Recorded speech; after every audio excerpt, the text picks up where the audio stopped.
Hello and welcome back to 1874 in association with Matchbingo. You can download the Matchbingo app by heading to 1874.io/matchbingo. You'll then be able to get yourself a bingo card. They cost £2 and you'll give yourself a chance to win between £25 and £250 on all the various sports that Matchbingo offers. So it's a nice accompaniment if you settle down to watch some live sport. It doesn't cost too much. It helps us as a channel as well if you sign up. So if you could use that link to sign up, we'd all really, really appreciate it. It's time for another show here on 1874 and Jacob Tanswell is back for his second appearance of the week. I think he's getting back in the routine, getting back in the rhythm of things. And today, Jacob, we're going to talk about Matty Cash because he's a player that kind of, out of all the outfielders that play regularly, I'd say he's probably the one that gets the most stick. He's probably the one that fans say, oh, we need to upgrade this position. But the simple fact is now is that Unai Emery's heading into his third full season at Aston Villa. He's been here a while now, Unai Emery. And in the main, I wouldn't class Garcia as a first-team ready player when they brought him in. Right back's really the only area that Unai Emery hasn't touched. And there must be a reason for that. It is, but at the same time, you think, actually, how many of the areas does he really sign a player that's come straight in to improve that team? Because you look at the team, a lot of the players he signs are players on the bench, players that don't stay that long. Really, Pau Torres, Yuri Tillemans, those guys that he signed that have come into his starting 11. So you can say that, but I would say that there's been a number of times where Villa have gone into a window where they want a right back. They wanted to go for a right back in January. They wanted to go for a right back this summer. And a mix of three things, really. One, and the most importantly, is that Unai Emery really values Matty Cash and values the job he does as a right back, because we'll come on to it. People measuring Matty Cash's success in terms of goals and assists is just not correct in terms of how Emery wants his format for a right back. I think, secondly, Villa, given the financial parameters and restrictions, they don't feel they can upgrade at Matty Cash. They think, of course, if they could get the best right back in the world and any money, they probably would do it. But right now, that's not on the market. And if you look at last year, even last summer when they wanted the right back again, they thought, okay, we've just taken Ian Maatson in this PSR-related deal with Chelsea. We've spent, we've got a lot of wages going out on that left-back position, 3 times the amount at right-back. We need to find a balance here, so we can't really strengthen a right-back. And these are the areas that I think Villa consider. And I think ideally, like I say, they would love to provide competition for Matty Cash, but he's doing a very good job in their opinion. They're very happy with him. And as he comes to the final 2 years of his contract, it's inevitable that there will be discussions over a new deal. Yeah, I think I've got a lot of time for the players that have kind of grown with the club, and I'd put Matty Cash into that bracket. Is he perfect? No. But is anyone perfect? Also, is he as bad as some people make out? Absolutely not. I think back to the PSG game, which is kind of the barometer actually where I'm measuring Villa players. He had a great game in that home leg at Villa Park. He really, really did a job on them, was very good defensively, offered out an outlet coming forward as well. And I think it's important to kind of mention that you mentioned the job the Villa right back has to do. His natural game is quite often curtailed, really. Every now and again he's given the licence to go forward, but never to the extent of a left back.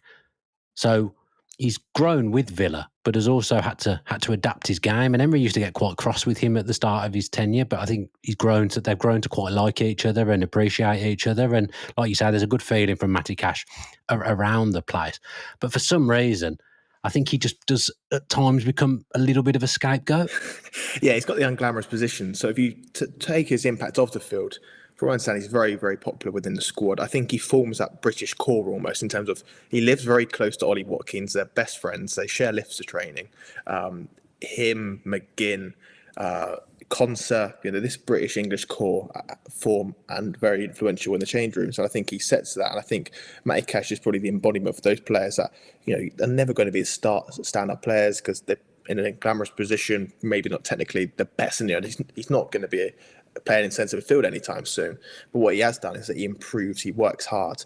And if you look at this part, last season now, the best part of his form was the last 10 games when Villa were much better defensively. Of course, he made that big error at Old Trafford, which should be forgotten about. But that was probably the only real slip-up. And it's a bit of a shame that happened on that day. He saved a key goal on block against Bournemouth.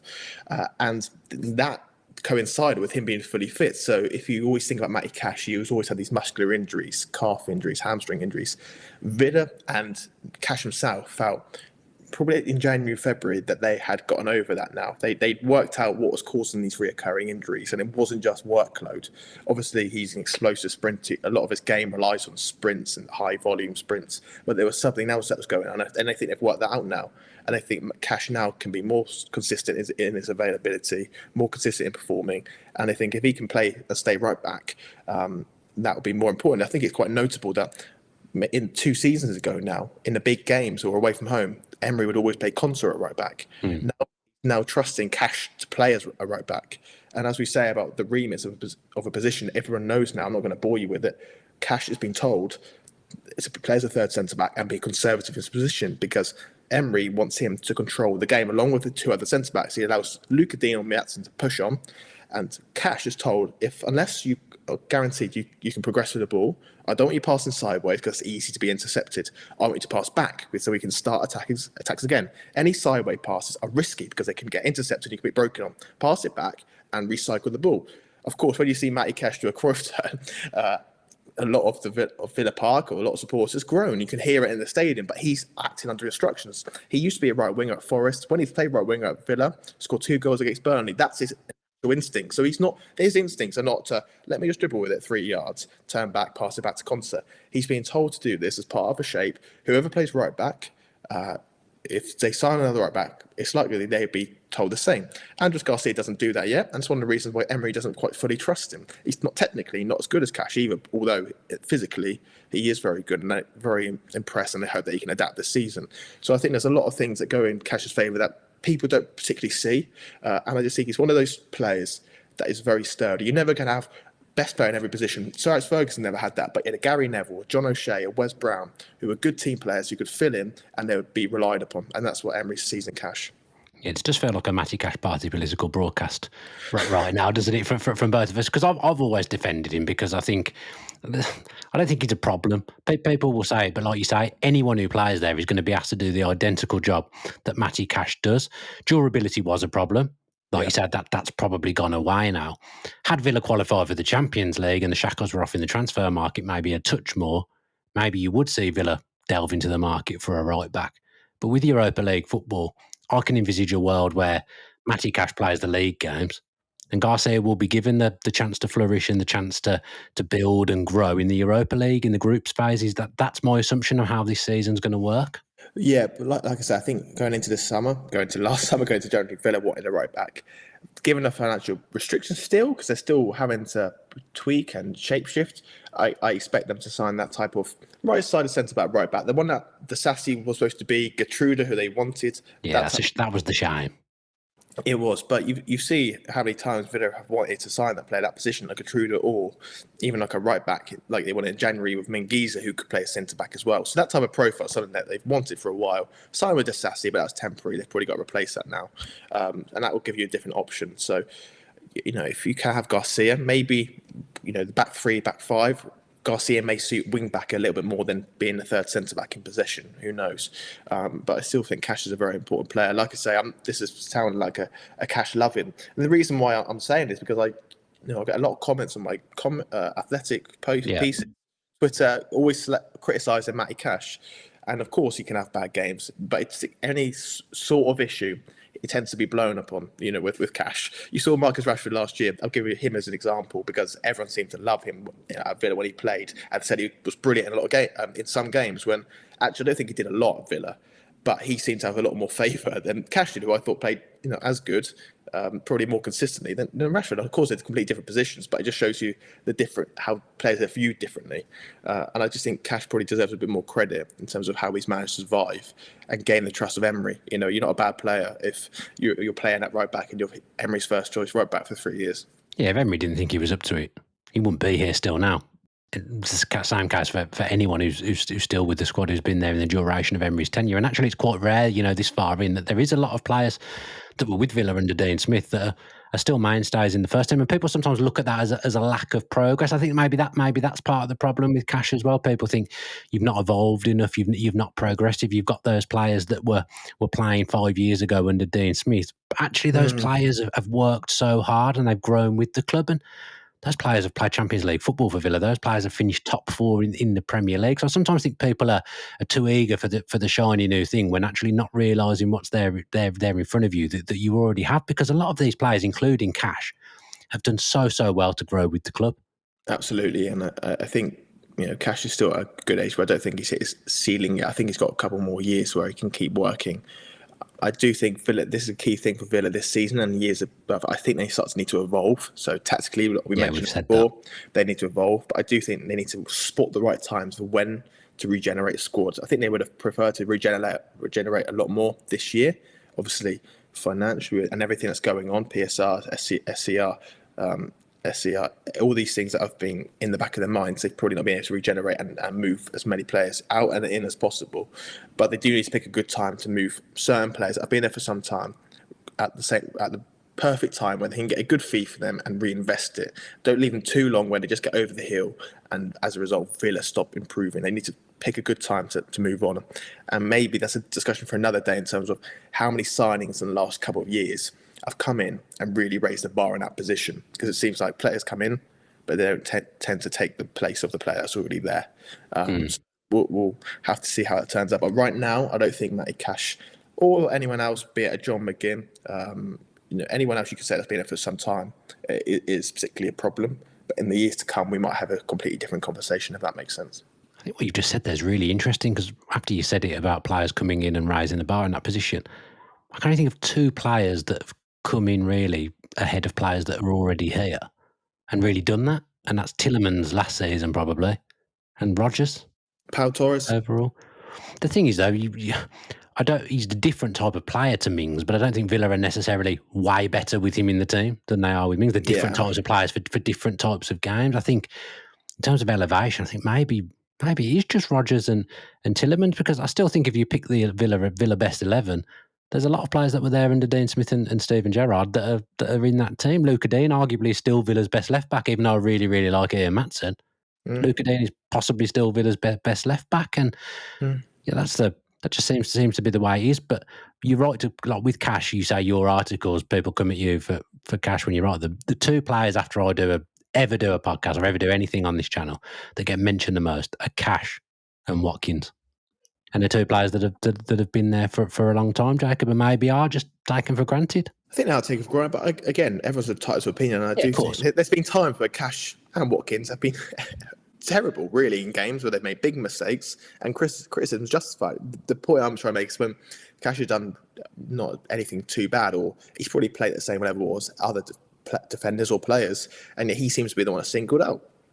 And again, that comes down to the reason we've mentioned in terms of he's unglamorous. He passes back a lot. He does give away a few penalties. Some of the time it bounces up, but that's part of the course when you defend a right back, and a lot of your defending is one-on-one. So at times you're not going to win every duel. You're going to get skinned sometimes. You're going to get embarrassed sometimes, and it's that position where it's just so difficult to, one in possession to really impress, but also defensively as well, where you've got to be quick, you've got to be sharp, and it's a very difficult and demanding position, especially when given how well he plays on the pitch. Emery's so close to him and kind of instructs him through a lot of games or a lot of the first halves. Yeah, I mean, we have something like Garcia's come in, played at first because I think Cash was injured. Yeah. Nedeljkovic was maybe seen as someone who might grow into being an option. Doesn't look like that. That's something that's going to happen. So the young right backs that have come in, Emery has obviously decided that Cash is a better option than them. And I think another thing that you brought up earlier on in the show is that this transfer window, obviously Villa probably not going to sign a right back, or highly unlikely to sign a right back. We're in the position now with the rules where if we're going to bring anyone in, if they cover two positions, I'm thinking right back and a player for the forward line. You're looking probably at signing someone who can play right back and centre back, and in the forward line, you're looking at someone who can play wide right and play up front. That's the way Villa are being forced to build their squad this season. Yeah, that was mentioned to me at the start of the season in terms of obviously the three loanies are going to go back to their parent clubs and we can't necessarily replace them. So what we're going to do is we need a smaller squad because obviously the wage bill, but we're not in the Champions League anymore. So that obviously means we've got to adjust a little bit. So we need players that can be versatile. And that's why Rodgers is valued so heavily, not only because he's a brilliant player, but he can play in so many positions. John McGinn as well. Donyell Mane can play across those positions as well. So but some players that can play in multiple positions, which would be perfect. I think the time to replace Cash or think about replacing Cash was probably last summer, but they had to get a left back in when they probably didn't want to because of that PSR deal with Kellerman and Maatsen. And Chelsea would have presented a list of Villa, and Villa would have picked who they wanted out of that, and they thought Maatsen was the best player. Ideally, if Maatsen would be right-footed and he could play on the right back, but as soon as they sign Maatsen and you have his salary, his how much they're paying for him, Luca Dean's salary, you can't add more onto the other position. The balance is already like this. You can't even up a bit because there's just too much money. So they decided to do away with that and leave themselves short until January when Disasi came in. But even when Disasi came in, right, you saw how difficult it is to play right back. He struggled against Man City. Nedeljkovic wasn't good enough in training and in games to really convince Emery. Garcia's good, but very inexperienced, only 22. Konsa, you want him to stay centre back. So really, Cash is always the guy that people come back to because he is the most reliable right back, and actually, he's quite important to how Emery wants to build in possession. Yeah, he's a good player, Matty Cash. He's been a good player for Aston Villa throughout his time there, and I can't really have you on without going generally about transfer. Actually, before I do that. You've referenced contracts on the show earlier on in the week, and that Villa have got a few players with 2 years left on their contract. You think Villa will be looking to tie up Matty Cash then with 2 years left? Yeah, I think they'll look to tie up Matty Cash maybe at the end of the window. Late in a few weeks' time, they'll start negotiating. I think because I just think it's only natural, right? You come into the final 2 years, he's still an important player, and then you look to negotiate. I think contract talks will start with Luca Dean soon as well. Maybe. Oh, really? Do you actually think that? Yeah, I think Luca Dean's publicly gone on record to say that Emery wants him to stay. He wants to stay. So it's just about sorting the salary out. But again, I think Villa wanted to do it early in the season, early in the summer, but they didn't know the budget constraints yet. Now, hopefully, it's becoming a little bit clearer. Maybe in a few weeks, it'll become even more clearer where they can start to do that. Who knows what Luca Dean will do? I don't know what his salary demands are going to be. Maybe they're less than last time, which would be handy. And right now, I hope he likes pay cuts.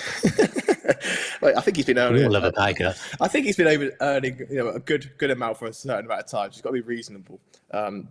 But yeah, I think there'll be a few players that Villa will look to get locked down into new contracts again, like Kamara as well. So I think there'll be maybe a flurry of contract news coming, maybe in September once the window shuts.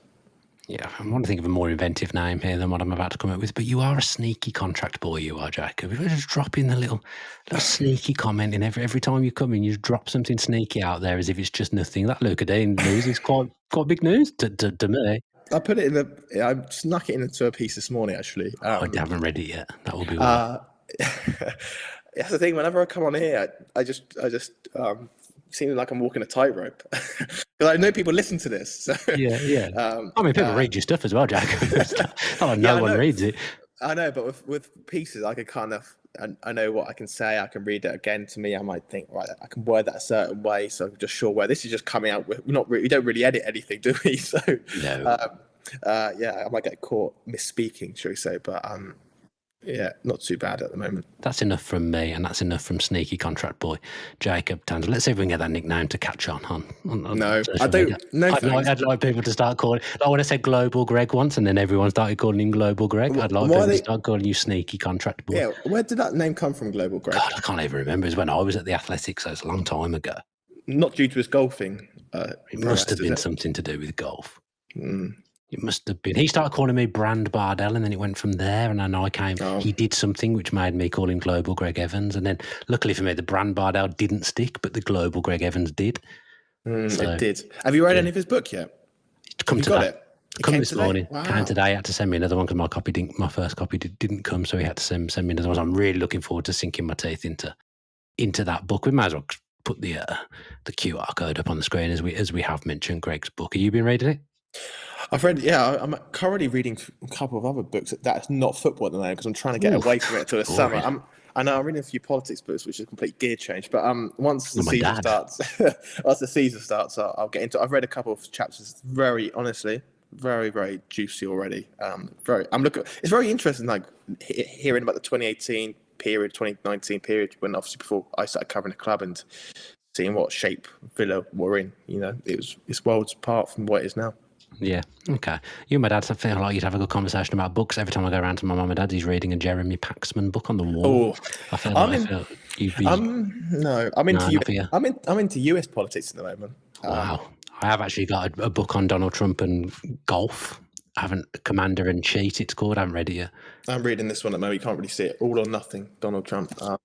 So, yeah. Like an Amazon documentary. I know.